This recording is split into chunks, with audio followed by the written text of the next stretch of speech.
Hello, my crafty friends. It's me, Lacy, the DIY Diva, and I don't know about you, but I am having so much fun crafting and getting ready for the spooky season. And I wanted to share a few simple yet very high-end looking DIY projects that you could add to your decorating this year. These are really simple DIYs that you can make in no time at all. So let's get crafting.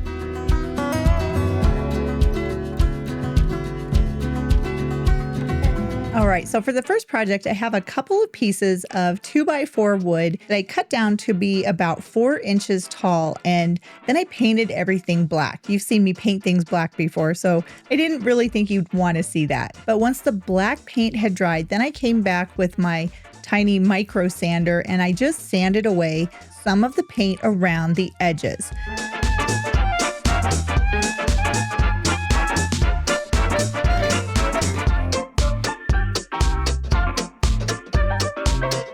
I want to give this more of an aged appearance, and it's actually easy to do, especially if you have a couple of coats of paint that maybe not the greatest paint quality, but you can easily sand off around the edges and it will definitely give the piece a more rustic and older look.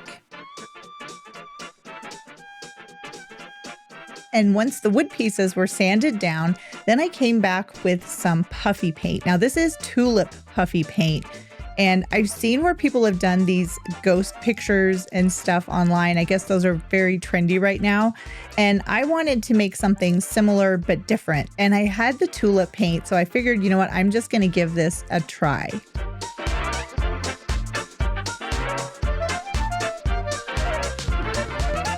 So once I got the paint onto each of the pieces of wood, then I bent my silicone spatula and just tried to pull the paint down. I've seen people do this. I think they did it with a spoon. I don't even know. But as you can see, it wasn't the easiest thing to do using my spatula.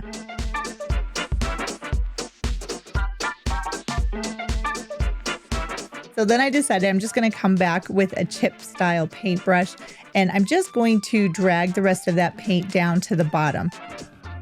I did add a little bit more of the puffy paint to the top of the ghost, and then I just used a fan brush to kind of round it out and bring down that excess paint. I couldn't get the look that I've seen people get with their ghost pictures, but this works just as well.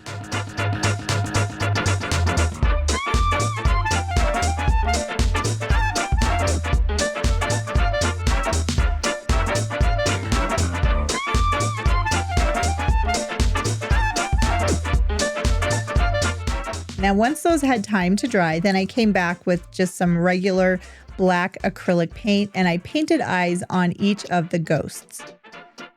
And for whatever reason, my paint on this ghost, it has kind of like a brown spot in the center. I don't know why that happened. Maybe there was something on the wood that kind of came through, but I don't think it looks bad. And once the eyes had dried, then I took some jute twine and I just wrapped that a couple of times around the lower portion of the wood.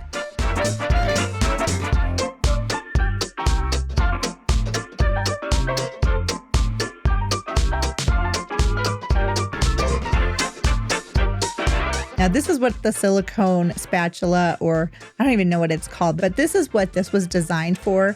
It works really well with hot glue, so you don't have to worry about burning your fingers. Then I just trimmed away the excess jute. And so far, this is what my ghost trio looks like. I did take some more jute twine and I made little shoestring bows and I hot glued those onto the jute that's already on each piece of wood.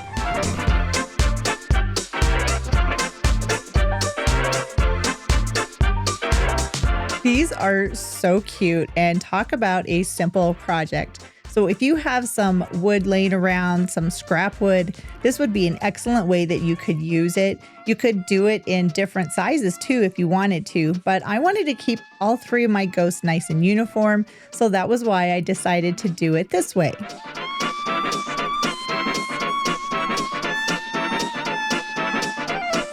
Now, have you seen these tiny stacking pumpkins at Dollar Tree? They are so cute. And I also noticed that the price tag just had one of those red stickers on it, and I wanted to see if underneath that red sticker, if it had the original price. Yep, $1.25. What the heck? Well, I guess the dollars tree just keeps raising the prices on us, but that's okay. To me, this little set is definitely worth it. So I'm going to be using the top 2 pumpkins in an upcoming video, but look at how cute these are. I love these. They're not as big as the larger one, but still, that is pretty darn cute. And for this project, I'm just going to be using the larger pumpkin that goes on the bottom. And then I got a container of air dry clay from Hobby Lobby. It's a lot more affordable if you buy it at Hobby Lobby. I think this was like $3. So this is definitely a good deal. And I've seen the pumpkins where it looks like they have a sheet over the top of the pumpkin. So I guess it's kind of like a ghost pumpkin. And that was what I wanted to make with this air dry clay. Now, the one thing that I've learned with air dry clay is that the more you work it, the more you roll it, the smoother it's going to get. And when you're using a larger piece or chunk of the clay, the more you work it, again, it's going to help get those bubbles and those little air pockets out of the clay. I thought maybe if I added a little bit of water, that would have helped to get those air bubbles out, but it didn't work quite like I had planned. So I did use a little bit more water and spray it on the back, again, trying to get the little bubbles out. But if I would have just worked with this a little bit more, I could have gotten it a lot smoother. So if you're going to do this project, I would highly encourage you just take the time and really work the clay. Now, since my pumpkin does have a hole in the top, I'm going to add a Dollar Tree plastic little bowl. And I'm doing this to secure the top, because if I put that air dry clay on top of this pumpkin, the center is just going to get depressed and it's just going to kind of make a hole down the center. And then I tested out the size of the piece of clay that I had rolled out, and it was way too big. But that's okay, because I can always remove some of the clay. So if you get it in a circle shape and then you just put it on top of the pumpkin,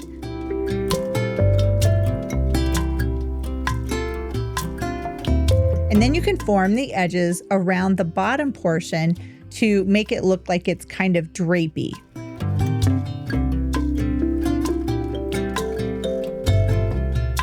Now for my ghost pumpkin, I am going to put some eye holes, I guess, in the sheet, because my pumpkin needs to see where he's going, right? Okay, I know it's not real, but I do want to put some eye holes in the air dry clay while it is still workable.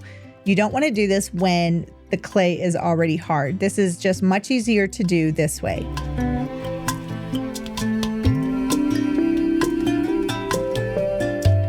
Now, it did take about 48 hours for the clay to dry out, and then I came back and I painted in some eyes for my pumpkin.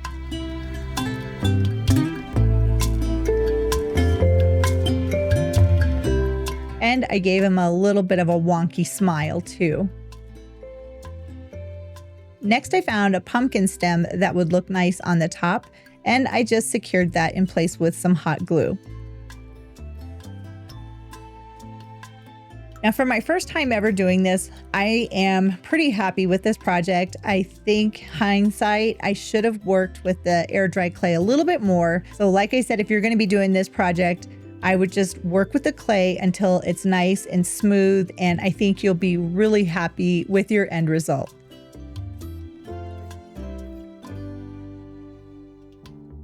So now let me show you what the clay is like when you work with it a little bit. And I think it's because of the heat of your hands or just moving it around, you can get it really nice and smooth. It's also a little bit easier to work with if you're using a smaller piece of clay. And what I'm going to be doing is making some ghosts using the clay. I've seen people do this. This seems to be really popular as well. And I can understand why, because this is such an easy project. Now for my ghost, I want it to have a round shape for the head. So I had this little pumpkin and I thought maybe I could use the styrofoam cone and that would make a good size ghost.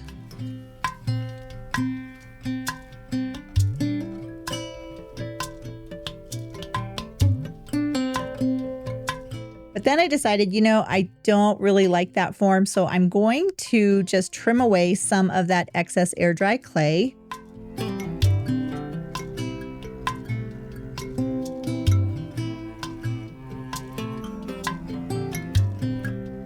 And I'm gonna make the ghost a little bit smaller. So I took one of the larger Jenga blocks and I secured the pumpkin to the top, and then I put the air dry clay over top of that.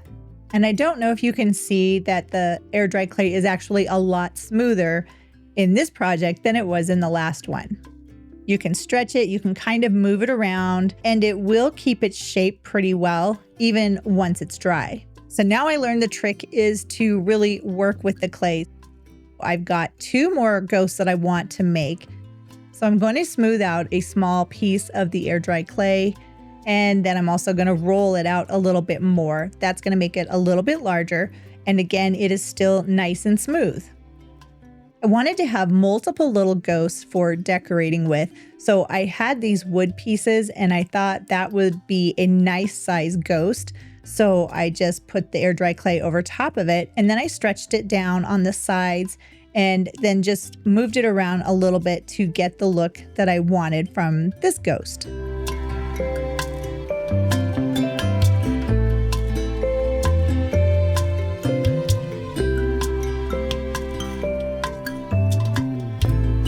This clay is so much fun for Halloween crafting.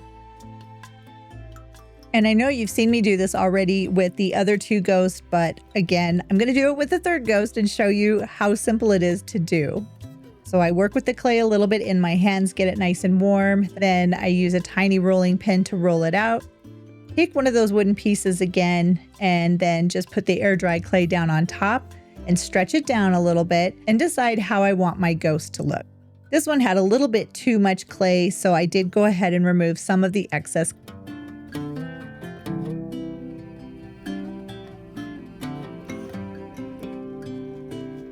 And that is super cute. I am very happy with the ghost.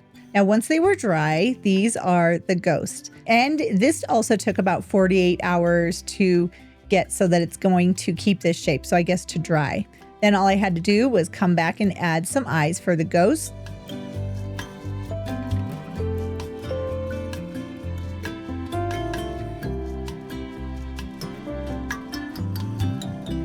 And once the paint had dried, that is pretty much it. Again, for this project, no skill was really needed. I just played around with the air dry clay until I got the look that I wanted, and the clay was very forgiving. If I didn't like what was going on, I could easily remove it and then reshape it. But the end result, I think, is definitely worth it, and I really like these cute little ghosts. I think they make a great addition for my Halloween decorating.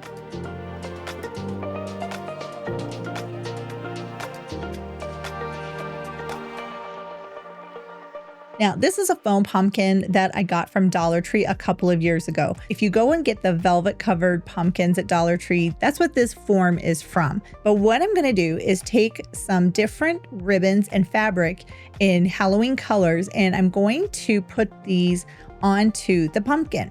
And some of the ribbon that I'm using, I did get at Michael's, but then I was also able to find some at Dollar Tree. Now, the Dollar Tree ribbon is the same size as the Michael's ribbon, but most of it was sheer. I couldn't find any of the ribbon at Dollar Tree that was a heavier material. Most of it was see-through. So it did take 3 pieces of ribbon to basically equal 1 piece of the ribbon from Michael's. And all of the ribbon that I'm using, it does have a wire edge. I don't want to use the wire edge on the pumpkin, so I did go ahead and remove that. I just cut away the wired portion of it, and then I just took the different ribbons and put them onto the pumpkin. If I wasn't in such a hurry, and just because I was so excited to get this project done, I could have wasted a lot less ribbon, but I didn't measure before I started cutting. So I would encourage you, if you want to do this and you don't want to be wasteful with your ribbon, I would use a fabric measuring tape to figure out how long you need your ribbon to be. Then I just used hot glue and I secured each of the ribbon pieces to different sections of my pumpkin. And I was really inspired to make this pumpkin after I made the rustic texture pumpkin that I shared with you in an earlier video. If you haven't seen that video, I would highly recommend that you go watch it because that pumpkin turned out so beautiful. But it showed me that you can take different things like this pumpkin form from Dollar Tree or any of the foam pumpkin forms really, and you can make it your own. You can do whatever you want with it. So I thought it would be fun to have a pumpkin that was just for Halloween and use different fabrics and different ribbons that are solely for Halloween. Now, when I got to the fabric piece, I did fold over the corners and use a little bit of hot glue to keep them in place.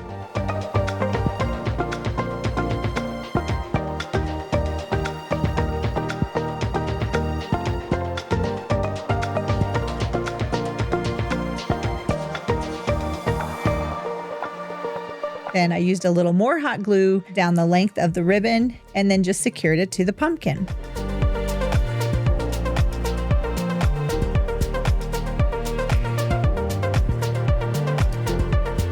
And I just continued this process until the entire pumpkin was covered with the different ribbons.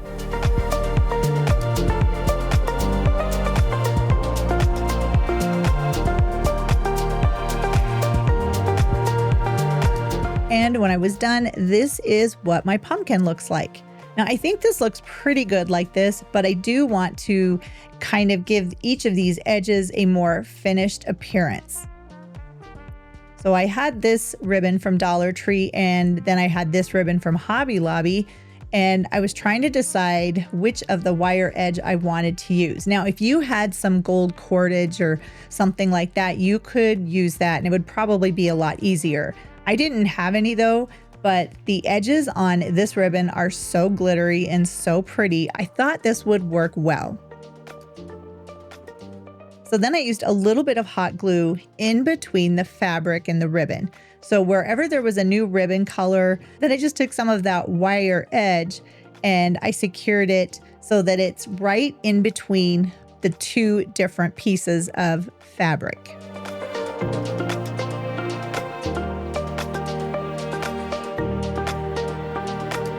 I put a little bit of glue on at a time and just worked my way from the top of the pumpkin all the way to the bottom.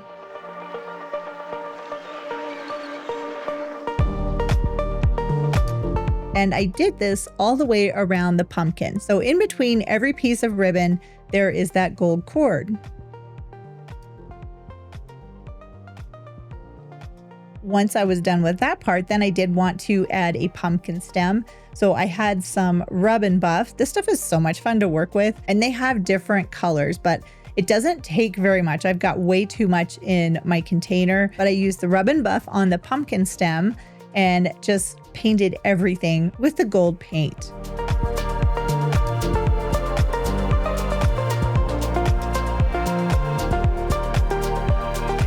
And once it had time to dry, then I came back with some hot glue and I secured the pumpkin stem to the top of my pumpkin.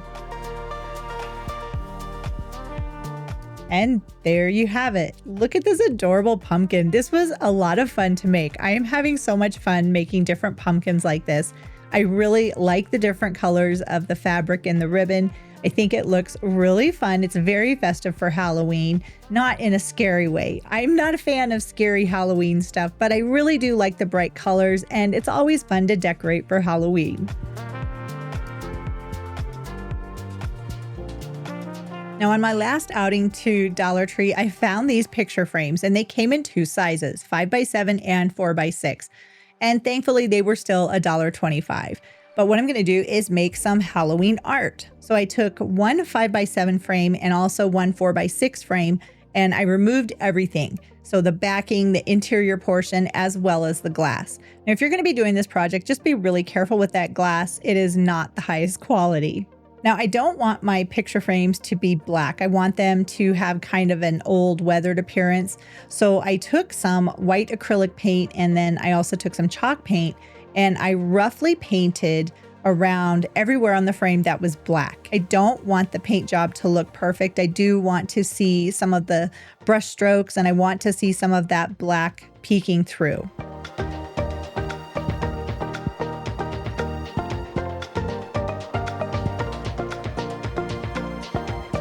Now, I've been printing lots of different images from Creative Fabrica, and I thought this ghost would be perfect. And then the ghost picture, I actually got that on Etsy. And I just printed out the images using my home printer. So I cut each of the images down to the size that I need them to be for my picture frames. And I will leave links in the description box below in case you wanted to check these pictures out for yourself. Again, the one I'm working on right now with the ghost and the pumpkins, I bought this on Etsy. So I'm going to use some glue on the back of the picture frame board, and then I took some watercolor paper and I secured it in place. Next, I came back with some Mod Podge and I painted the entire surface of it. So what I'm painting right now is the watercolor paper. The watercolor paper is a little bit thicker. That was why I chose to use this. Then I centered my ghost image onto the backing of the picture frame. And then I just put everything back together.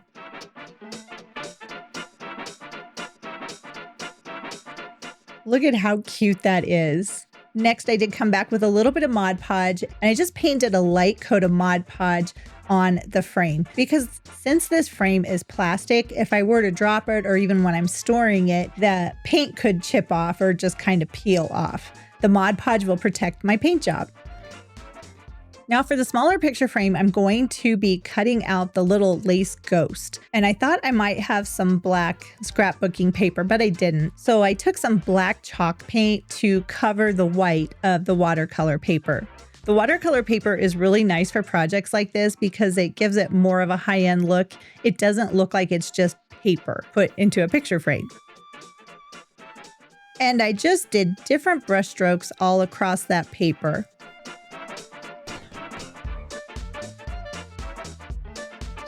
Now, once my backing had dried, I just put it into the smaller picture frame. I don't have the ghost in there yet. You can see the ghost is sitting off to the side.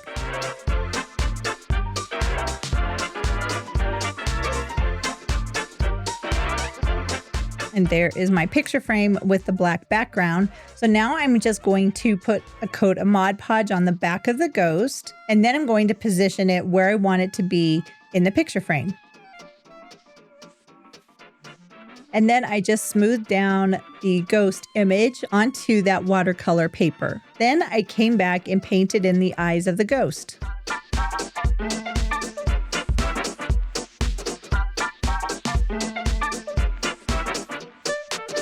And I repeated the process on this frame by putting a coat of Mod Podge and then just painting it lightly onto the frame itself. I did make sure to come back and get the top and the sides of the frame as well.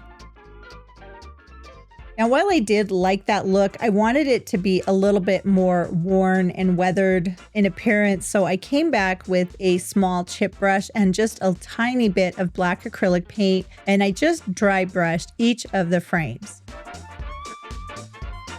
And just like all of my projects, there is no right or wrong way how to do this. If you wanted to leave the frame black, you could do that. If you wanted it to be white, you could do that. Anything that works and is going to fit into your decor, that's what you should do. And just like that, my pictures are done. Oh my gosh, these are so cute. I am so happy with how they turned out. I'm actually so happy with how all of these projects turned out. And I hope I've inspired you to get into your craft room and make a few new craft pieces for your Halloween decorations this year. They're super fun, super easy, and they don't have to be scary. If you enjoyed this video, I would be so grateful if you would click that subscribe button. And if you click the bell notification, you'll get an alert every time I have a new video coming out. I've got a lot more to share with you, so I'm gonna go start editing some more videos and hopefully give you a little bit of time so you can go make some of these projects. Thank you so much for watching and keep on crafting.